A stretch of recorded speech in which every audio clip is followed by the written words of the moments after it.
When emotions go up, intelligence goes down. But what if you could actually make someone smarter in the middle of a conversation? That's what today's guest did in life or death negotiations for decades. Leadership of self and others. If you're committed to maximizing your life and your impact on the world, you're home. Welcome to the No Limit Leadership Podcast. I am your host, Sean Patton. And today I am joined by Derek Gaunt. He's a former hostage negotiation commander with over 29 years in law enforcement, including more than 2 decades leading high-stakes negotiation teams in the Washington, D.C. area.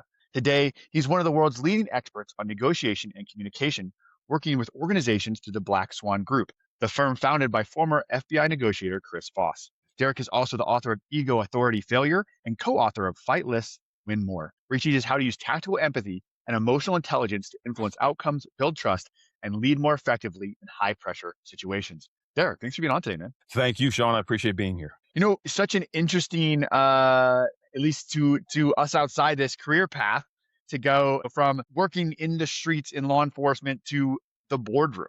And I'm wondering, in that transition, as you worked your way through law enforcement, what originally drew you to hostage negotiation versus traditional law enforcement? All right. So for clarity's sake, most places, your exceptions will be probably your major cities, New York, Chicago, LA. I think all three of those have full-time hostage negotiations teams. Smaller agencies don't have that luxury because they don't have the resources. So it's an ancillary assignment.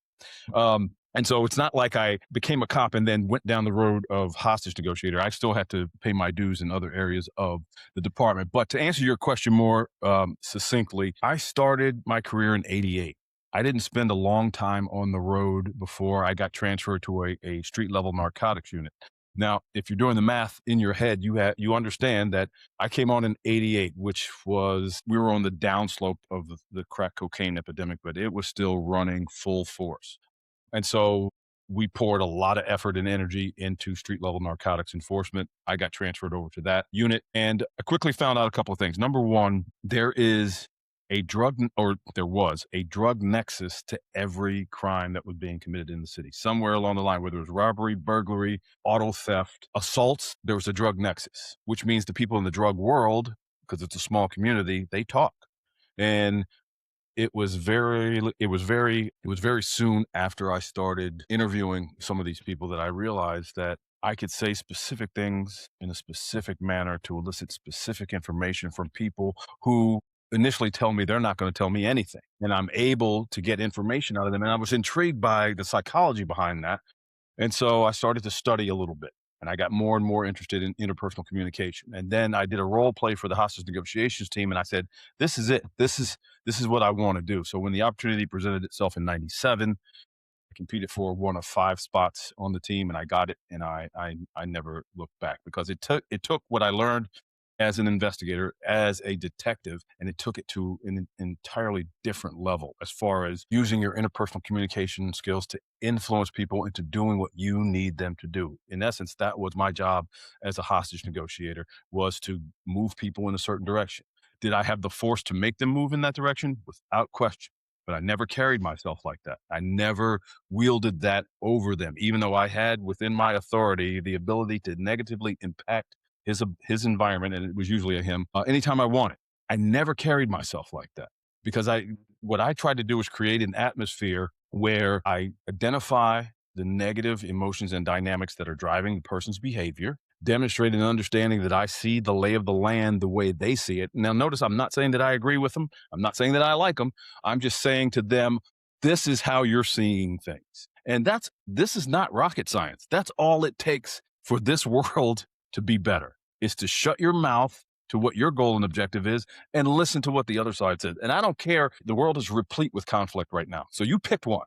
You pick a conflict, and this idea of interpersonal communication skills would drastically change the outcome of these conflicts or these interactions globally.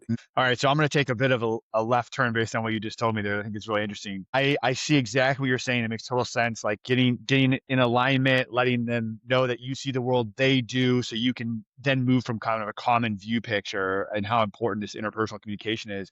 I guess my question is, like, why isn't this the main curriculum inside of all of our education systems if this is the key to solving world conflict and You problems. got me. I mean, don't get me wrong.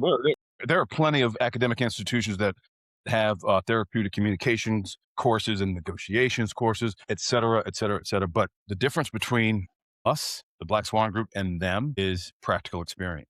They are in a controlled environment, creating controlled scenarios, and the people are evaluated on whether or not they are successful in those scenarios, and their grade is tied to that.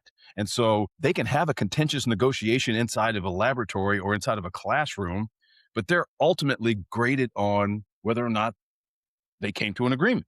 And so they're going to work hard to come to an agreement because they want that A or they want that B or they whatever.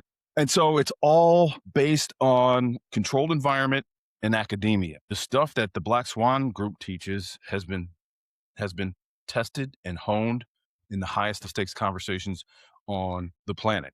And so what do we know?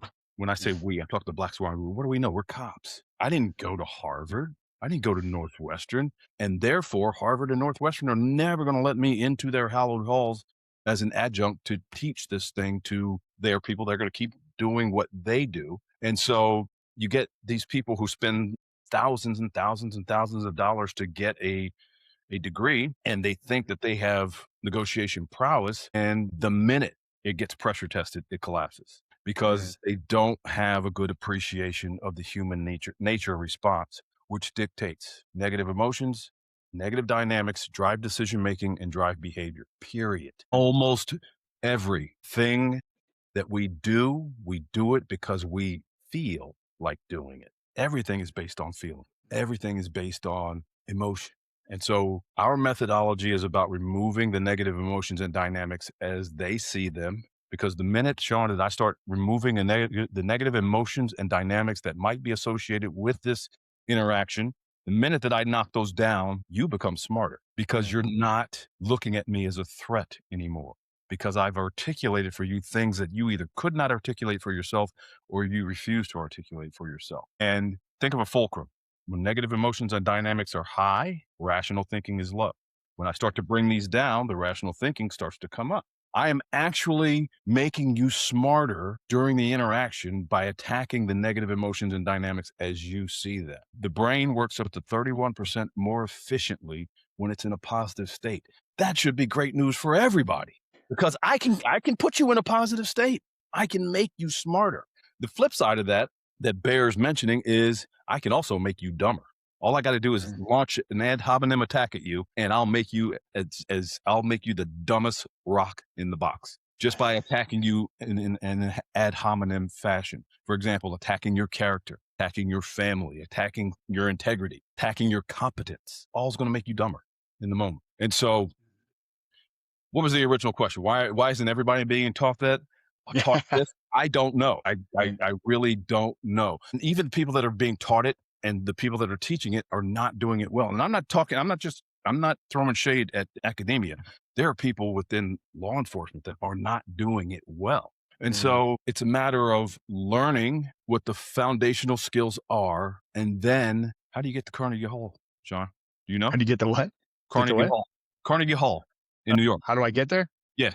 No idea. Practice, practice, practice. That's how you get to Carnegie Hall. And so that's what you have to do with the Black Swan method is practice, practice, practice. Most people won't do it and shy away from it because it's counterintuitive. It flies in the face of everything that they've ever learned, and it makes people uncomfortable. And human beings are, if not anything else, we are lazy and we hate discomfort. So, all right, I want to take a leadership lens on what you just said there, because is that what I thought about when you mentioned that? Because, coming my background, I was in Army Special Forces, Green Beret Detachment Commander, and in some rooms having discussions in some tense environments as well. And what I see now when I work and coach with executives is that what I'm hearing from you is that there's a way to lead or command a room that can either put people into fight or flight fear state, decrease intelligence, decrease their ability to rationally respond and agree. And there's a way to interact with them that can raise up the level of conversation that they're capable of having. And what I see a lot of times is leaders aren't aware of their ability to influence inside of rooms like that. Yeah. So if you had a leader inside of that boardroom, right, with the C-suite, things are getting heated, what things, if we're a leader inside that room and we want to elevate the level of conversation, what things should we avoid and how do we set those conditions to do that? One of the first things is to have a good appreciation of who's on your board, who's on that board that you're going to talk to. You're not in that room by accident. Somebody invited you into that room. So you need to understand who your allies are within that room. Your allies are going to tell you who your adversaries are in that room. Once you are actually in the room, one of the first things as a leader is let the other side go first, because the room that you're about to hold is expecting you to come in with all of your data and information about why you think we should do X. And they're expecting to be talked at.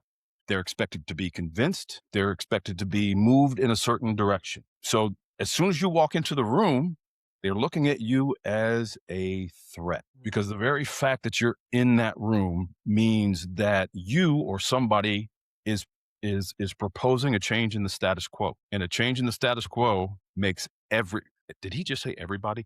Makes everybody defensive. I'm not a big fan of absolutes, but in this case, it's an absolute. Changes in the status quo that aren't self-initiated always generate negative emotions and dynamics. I don't care if the change that you want to make is going to make everybody better in the long run, because that's usually where the changes are designed for. That's not what they're seeing. They're seeing you coming into a room, making a suggestion that's going to put work on their plate that does not already exist. And everybody on the planet is resentful of that. And so instead of doing that, you let them go first. Whatever the theme is for the meeting, one of the first things out of your mouth should be, as I was preparing for this meeting, I got to thinking that all of you probably have a pretty good vision as to what our next steps are going to look like. And I was wondering, would any of you be against sharing with me your vision? I'm listening to what they say, don't get me wrong, but this is not for me to necessarily get information to make what I'm going to tell them better, although that may happen. This is a purely altruistic move on my part, because immediately I'm flipping the script. They're bracing themselves to be talked at, and this guy is standing up in front of us and says, tell me what's on your mind first. Doesn't happen. Not in the corporate world, it doesn't happen. And so that immediately those negative emotions start to come down, because I am now an outlier. I'm a curiosity. I'm showing curiosity, which makes me curious. And so I start out with their vision first, and I'm listening to it, and I'm paying attention to it. And those things that support my position, I'm going to emphasize those things that are outside the realm of, outside the realities of the environment, I make a note of. And once they're done, I ask permission to speak, and then I speak. So you see what happens as soon as I hit the door. It's deference, deference, deference, deference. I know where I want to end up. I know what my ultimate agenda is. I'll get to that. There's no reason for me to rush. This is another thing, and I'm going to take a left turn here now. This is another thing that bothers me about leaders. Immediate decisions that need to be made probably happen about 1% of the time. No, 10% of the time, immediate decisions have to be made. 1% of the time, they are an emergency. Every other time, you have time. But the mentality of most people in the corporate world is reversed, where they're spending 90% of their time acting like the house is on fire. Everything is an emergency. We got to move now. Forget how you feel. Forget what you were going to do. Move now. Now, the kicker here is there are sometimes that style of communication is necessary. Colonel George Reed, that I interviewed for the book, Ego, Authority, Failure, he said he was a director of the War College and authored a lot of their leadership documents. Anyway, he said, when the enemy is inside the wire and I'm passing out the last rounds of ammunition, I'm going to be curt, direct, and almost rude in my delivery of my communication, because time is of the essence. Most of the time, the enemy is not inside the wire and you're not passing out the last rounds of ammunition. So why are you acting like that? And a lot of that has to do with the ego and the positional authority that leaders have, especially these guys that I call blue flamers. You know what a blue flamer is? No, tell me. A blue flamer it's that guy, that woman that takes very good tests. They interview very well, have very little institutional knowledge, because all they do is spend their time getting promoted. They just get promoted. And what happens in the organization? Those people smell. We see those people a mile away, and everybody is whispering, everybody is talking, and those people hear it. and they're hypersensitive to the fact that they don't have a lot of institutional experience. And so what does that create for this blue flame? And the metaphor of blue flame is when a rocket leaves the launch pad to get it into orbit, that blue flame is coming out of the back because it's got to get into orbit rather quickly. But as soon as it gets into orbit, no more blue flame because gravity's got us. So it's just a person that rises rapidly through the organization. So that blue flamer now knows people are talking about them, and they feel obligated, motivated to add some justification to the decision that led them to promoting him or her in the first place. And so that leads to micromanagement. And so you got this person who's going overboard, trying to show you, I belong here. I'm going to show you how good I am. I'm going to come down and start doing your work. That's how I'm going to. And the cascading effect is the direct reports are like, why bother? If he or she's going to come down here and change it anyway, why bother? And then what happens is you got people that are leaving the organization, or worse, they leave but don't leave. Yeah. And that is so powerful. There was so much coming up for me there about, I mentioned leading with curiosity. About, I think there's also an understanding, but what I'm thinking is that you mentioned like the unknown to human beings is always the scariest thing. Like, about change. Everyone hates change. So I think everyone would be like, oh yeah, obviously we get that. And then as a leader, we don't have an appreciation, or we're not instituting actions that actually like give that weight, that give that, its due, that everyone here is scared of the unknown. And maybe we've been thinking about this thing in our head for a while, or we have this, vision in our head, or we know what's going to happen, but this is new to other people. And to your point, the power of like slowing down in order to speed up, how that plays out, like all that came out. And the blue flame example is a great description of how that happens. Because sometimes I think we see that from the other end and we're like, that's micromanager. They just want to tell us what to do. But we don't understand where that motivation is coming from. Exactly. And that's a great point to make, because, there's a yin and yang to this. People are always saying, what do I need to do to be a better leader? Nobody's coming and saying, what do I need to do to be a better employee? And part of what you just said is being a better employee. You don't want to be micromanaged. Quit bitching about being micromanaged and demonstrate for your boss that you understand the pressure that he or she is under. The minute that you do that, their requests will soften just like that, because all of us, direct report, supervisor, C-suite, janitor, parking lot attendant, basketball coach, doesn't matter. All of us have an innate desire to have someone else, anybody, demonstrate an understanding of our perspective, of our environment, of our challenges, of our circumstances. And the minute you do that, or you show an interest in that, is the minute that things change. Because I can tell you right now, they're not getting it at home. They're not getting it at work. They're not getting it in their other parts of their personal life. They're not getting it anywhere. And here you come along and you offer that tactically empathetic ear. And all of a sudden they're like, Sean is the greatest guy ever. It's so much fun to talk to him. And you probably said 3 words during the conversation, because no one is used to having another person cede conversational ground to them. They're just not, because nobody does it. So when somebody comes along and does it, you are actually chemically changing their brain. You're getting them high without them knowing it. Dopamine and oxytocin are getting dumped into their brain simply by the fact that you are giving them eye contact. You're not trying to take over the conversation, and you're just listening. And so would you make the argument that practicing and implementing tactical empathy is one of the most powerful ways to increase your influence as a leader? Without question. Your influence as a human being. You want to get your relationship with you and your kids together? Shut your mouth and stop telling them what to do, and ask them, how's it going? Just that simple question. How's it going? What would have to be true in order for this fill in the blank to be better? And just sit back and listen. And things will change in your household. Now, I will tell you, in your household, it's going to be a bigger rock to push up the hill, because they know you better than anyone. And so when you come in and start acting weird, because that's what they're going to accuse you of, why are you acting weird?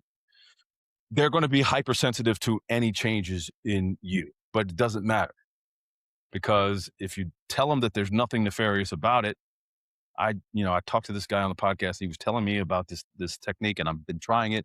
So I'm going to use this technique on you in some conversations. I'd like you to actually use the technique with me.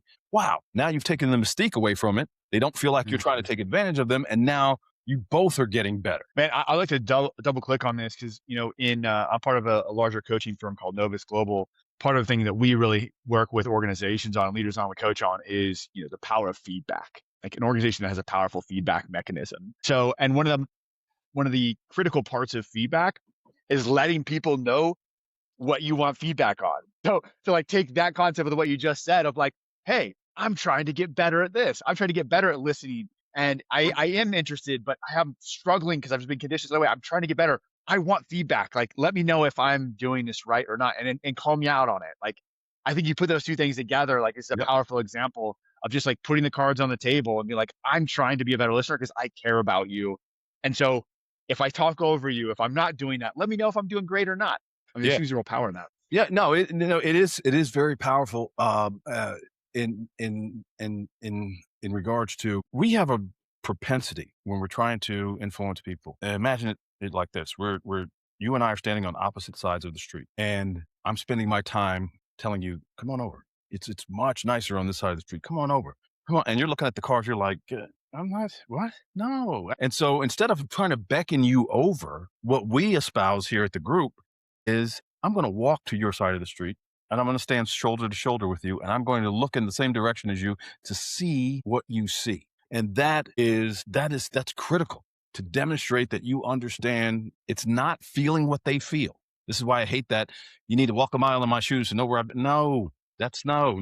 I don't need to feel what you feel. I need to see what you see. And once I can articulate that, that's when the inroads are made. But the going back to the family thing and them being hyper vigilant with you, it's due in large part, well, number one, they know you better, but also people are preconditioned to what?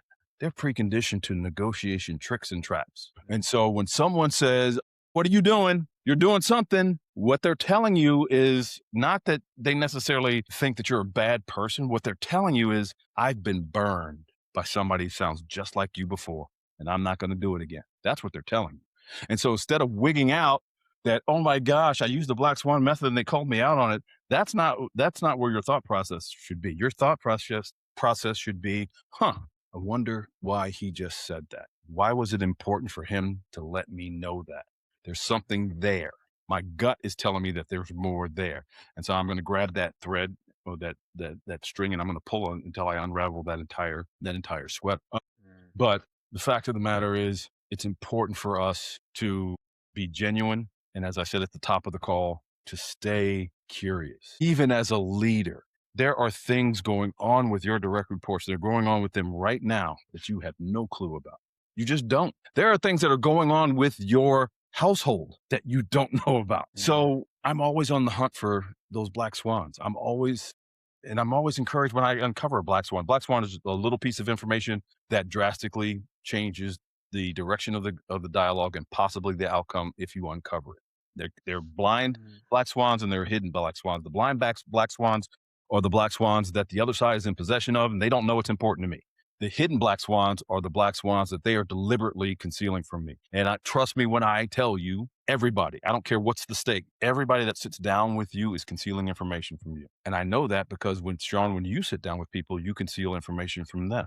And so if you're doing it, you better believe that the person you're working with on the other side of the table is doing the same thing. This is why I caution leaders. Understand where you want to go, understand what your goal and objective is, but you weren't born on Mount Olympus. And so you don't have the complete picture.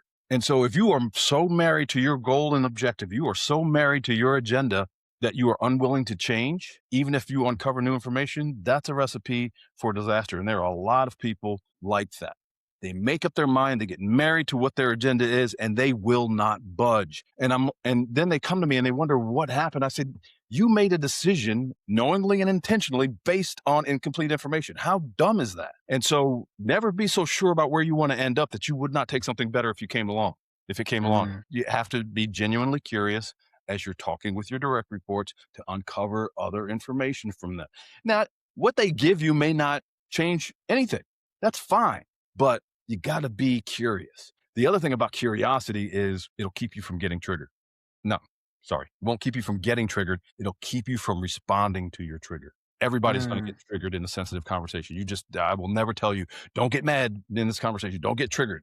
It's impossible because it's It's a sensitive conversation, and negative emotions and dynamics are replete, which means at some point during this conversation, and I say this to myself, when I know it's a sensitive conversation, at some point during this conversation, Sean is going to attack. I don't know where it's coming from. It's probably not going to make any sense, but I'm already girding myself for that attack. So that when it comes, my initial instinct is not to attack back or fold my arms in defiance or literally or figuratively leave the conversation. You attack me during a conversation, I'm gonna take your slings and arrows, and I'm not gonna say a word until I make a determination that you are starting to, most of the air is coming out of your balloon. Then I'll apologize, and then I'm going to try to dig into where did that attack come from, because the attack is sending a signal about something else. So curiosity. I get attacked, I immediately go, that is out of line for what I just said, which means there's something more here.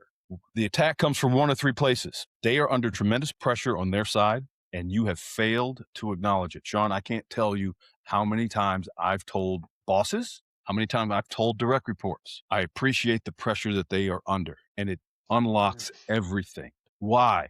Because from their perspective, it should be obvious to everyone that they're under pressure, and yet no one has ever acknowledged it. The minute that you acknowledge pressure, you can loosen the lid on the jar. The second place that the attack comes from is they've been trying to tell you something for a while, and you've ignored it, and they are angry. The third place that the attack is coming from is they're trying to manipulate you. It's borne them fruit in the past, and so they know that 70% of the population will wilt up, fold up, and go away. All I got to do is raise my voice. I'll get exactly what I want. If I slam my hand on this table and say, I need it now, 70% of the time, that's going to be successful. Why would I stop doing that if I'm successful with that 70% of the time? That's never going to stop for me. And so if it's a manipulative ploy, I'm going to address that as well. So what's the point I'm trying to make? In every sensitive conversation, you're going to get attacked by the other side. The inclination is to run from that attack. And I'm telling you, no, stay in the moment. That conversation is going nowhere until you address it. You can ignore it if you want. If you ignore it, it's coming back later in the conversation, and it's coming back with heat because they gave you a chance and you failed on the first one. So it's coming back with a lot of smoke. So stay curious, keep you from getting triggered, and it'll help you uncover those motivating factors that the other side either cannot or will not share with. And I'll tell you what, in the sort of modern day and age we're in right now, it's refreshing to hear it framed as like everybody gets triggered. It's about your reaction to that trigger being called out, because you see so much on whether it's online or social. It's like, well, I'm triggered by that. Be like, that's not really the problem. It's your reaction to the trigger. Yeah. Because and a recognition that we're all going to get triggered all the time. So it's really an indication of like, how are you developing as a human being to deal with the fact that you're going to walk through life and constantly be triggered. So it puts the onus and ownership, I feel like, back on us of how we handle that trigger. There's a chasm in between the stimulus and the response. And in that chasm, you can make a decision. How am I going to respond? Which is a beautiful thing, because to your point, the onus is on me now. I've got control. Good God, we can't control a lot of things in life. So the things that we can control, let's latch onto those things and ride them into the dirt. I don't understand, but you mentioned something about socials, and I was talking about earlier about the innate desire that everyone has to have somebody else listen to them. This phenomenon can be viewed real time. Just go on to YouTube, watch the video of your choice, go to the comments, and watch the first person that craps on the video gets responded to by a fan of the video, and those two will go back and forth for weeks, yelling at each other, talking about how each of them suck. And they do that because each of them say, I finally got somebody listening to me. This is how prevalent deaf ears are. And I don't mean that disparagingly, you know what I'm saying. Deaf ears when it comes to what's truly driving the other side. We are so starved for it that even a fight in a comment section on YouTube gives us those dopamine hits, makes us feel good, because why? We got somebody listening to us. So true. Obviously you were trained and dealt with for years and an expert in these high stakes, high pressure situations. And hopefully if someone's talking or listening to this, they're doing what maybe feels like high pressure, maybe not in the same way, but still feels high pressure and the stakes feel high. I mean, there's high stakes conversations that impact people's lives, whether that's personal, whether that's talking about a business deal or something like that. I'm wondering what your advice, techniques, strategy is around staying grounded when the stakes feel high? When you define staying grounded. Staying, I would say, regulated and in control. Okay, got you. All right, so the stakes being high are a contributor to your negative state. The sensitive nature of the conversation is a contributor to your negative state. If I ask you to close your eyes right now and think about a negotiation, I guarantee you it's not going to be a pleasant thought. And so everybody is amped up when you go into these things. Regardless of what the facade looks like on the inside, everybody is dealing with some level of negative emotions and negative dynamics associated with the interaction. That happens in every conversation where the words I want or I need are in my head or in my counterpart's head. That means there are going to be negative emotions and dynamics, because I know that as soon as I leave my conversation with you, Sean, if we're in a negotiation or sensitive conversation, I know that when I leave your presence, the chances that I have something less than what I have right now are really good. And so I'm already in a negative state. Now, let's just take this to another level. You're my boss. I'm your direct report. As soon as I see you, I don't care how pleasant you are. As soon as I see you, I get put into a negative state. Did you know you had that effect on your people, Sean? As soon as you walk into the room, on some level, you're putting them into a negative state because there's positional authority there, and they are always, and they're subordinates. So they are always feeling judged. And so as a boss, as a leader, it's incumbent upon you to do everything in your power to remove yourself as a threat in that conversation, because as long as you are a threat, meaningful dialogue is not going to take place. Now, this idea of staying grounded in the sensitive conversation starts before you get into the room. We already talked about the curiosity. I'm not going to beat that over the head anymore. Very important for you. This is mindset that we're talking about now. Assume that you're going to get jumped on in the conversation at some point. And with assuming that that's going to happen, along with the curiosity, that's what tamps down the trigger. So instead of getting angry at you for yelling at me, I'm going to say, that was weird. Something's driving it. Let me probe it. The next thing I'm going to do is I'm going to find someone that I trust, someone that will listen and not judge, and I'm going to vent to them about this upcoming conversation. Soup to nuts, all the warts, all the blemishes, all the attractiveness. I'm going to dump everything out. The more I dump out before I get into the room, the less likely it's going to come out while I'm in the room. This is all about understanding yourself, self-regulating, etc. Doing your homework before you get into the room. We've got 3 different personality types within the Black Swan method.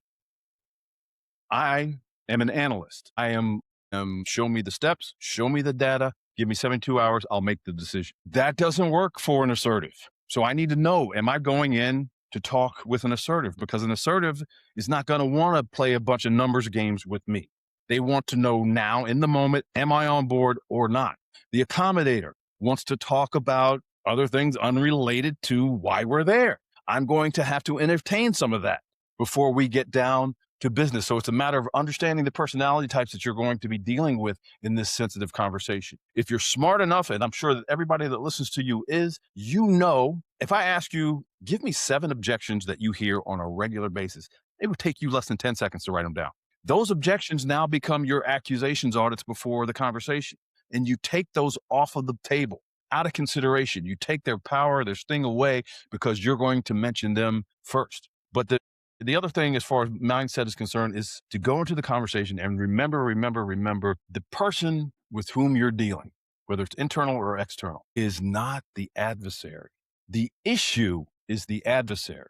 You're bringing an employee to talk about a performance improvement plan. You know that you can't go in to that, or you should know you can't go into that conversation swinging your authority around like it's a morning star, right? You've got to go into that conversation and say to yourself, this person is not the issue. The issue is their performance. My job is to turn this person into a teammate to help me solve this performance problem. So instead of looking at them as the enemy, look at them as a potential teammate in a problem-solving venture. So how do you stay grounded in the moment? It starts before you get in the moment. When you're in the moment, we've already talked about how to handle the attacks, and we talked about curiosity. Listen, I'm going to give you something that will bail you out in almost every single hard conversation when you can't think of something to respond with. When a person says something to you that you don't like, that confuses you, sounds weird, is insulting, or they ask a terrible question, They ask you question A, they want the answer to question B, but they won't ask you question B. You find yourself stuck with how to manage that. Simply say to them, it sounds like you have a reason for saying that. It sounds like you have a reason for asking that. Because as far as I know, everybody that I've ever talked to has had a reason for everything that they said. And so you will find that when you use that, number one, it'll bail you out if you find yourself struggling for something to say. Number two, you will find that what they actually said was not what they meant. You will find that the question that they asked was not the question that they wanted answered. People make bad statements and make and terrible questions all of the time. So do yourself a favor before you get into a trick bag of answering a question that you don't want the answer to. Make sure you're clear on where that's coming from. In the moment, we talked about the attack coming out of left field. All right, I didn't see it coming, and there it is. Bam! It hits me. One of the first things that I have to do is label myself. Now, for those that are listening, the label is a verbal observation. It's a technique by the Black Swan Group where we verbalize what we're observing from the counterpart. And so this and the structure of the label is it looks like, it seems like, it sounds like. You could also do that for yourself. So if Sean attacks me during the conversation, I'll say to myself, he's starting to make me angry. He's starting to really. And the minute that I start doing that, I start to regulate myself internally. There are studies that you can find on the interwebs that will show you tests that were done where participants were hooked up to fMRIs and they were shown graphic images. And so let's say for the sake of this discussion, we're talking about a mutilated cat. I showed a picture of this mutilated cat and the electricity in the hippocampus and the amygdala is going bat-ass crazy. It looks like a thunderstorm in the summer. There's electricity going back and forth everywhere. And the facilitator for the experiment, as soon as they asked the participant, what are you feeling right now? And the moment that they said disgust, the electricity in the hippocampus and the amygdala starts to dissipate. And so what does that tell us? That tells us that even a self-label will bring the negative emotions down. So I'm going to self-label. I'm going to let you finish your tirade, and then I'm going to hit you with that. It seems like you have a reason for saying what you just said. Man, Derek, there was so much gold that was dense in the best way with a bunch of great information. I know myself, others are like very interested in obviously taking all this and being able to start applying it in practice. You mentioned practice, practice, practice. Maybe we make that the title of this episode.